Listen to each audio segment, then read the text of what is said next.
சத்குருவே சரணம். உங்கள் ஜாதகத்தில் செவ்வாயோட அமைப்பு பிளேஸ்மெண்ட் எப்படி இருக்குது?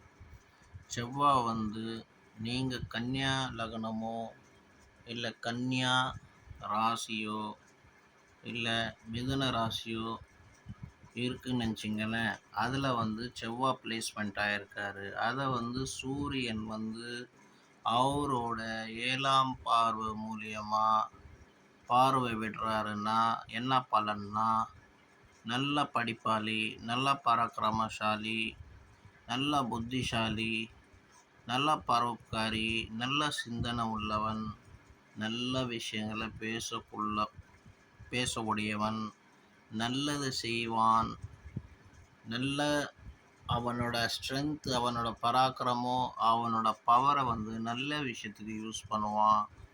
அந்த மாதிரி ஒரு பலசாலியான ஒரு ஆண்மகனாக கருதப்படுவான். பெண்ணாக இருந்தாலும் ஆம்பளை மாதிரி வீரம் ஒரு ஜாசிக்கு ராணி கிட்ட எப்படி வீரம் இருக்குமோ அந்த மாதிரி வீரம் அந்த பெண்ணுக்கிட்ட காணப்படும். இது பல ஜாதகத்தில் பார்த்த விஷயம், உண்மையான விஷயம்.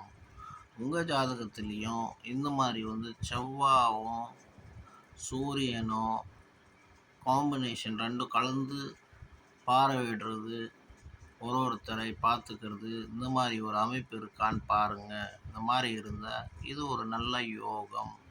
இந்த மாதிரி ஜாதகன் பொதுவாகவே மலைப்பிரதேசங்களில் அதிகமாக லைக் பண்ணி வாழ்வான். அவன் கிரவுண்டு, இந்த மாதிரி நம்ம சாதாரணமான கிரவுண்டான ஒரு நிலத்தில் அவன் வாழ்ந்திருந்தாலும் அவனோட ஆக்ரோஷம்னா அவனோட பிடிக்கிற சிந்தனை இந்த மலைகளை பார்த்தா அவனோட எண்ணங்கள் அந்த மாதிரி பிரதேசத்தில் போய் வாழணும், அங்கே எதனா ஒரு வீடு வாங்கணும், அங்கே வாழ நினைப்பான்.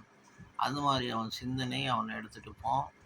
அவனோட மனசு அடிக்கடி அந்த மாதிரி இடத்துல போய் அலைப்பாயும். இது அந்த கிரகத்தோட அமைப்பு. வாழ்க சத்குரு.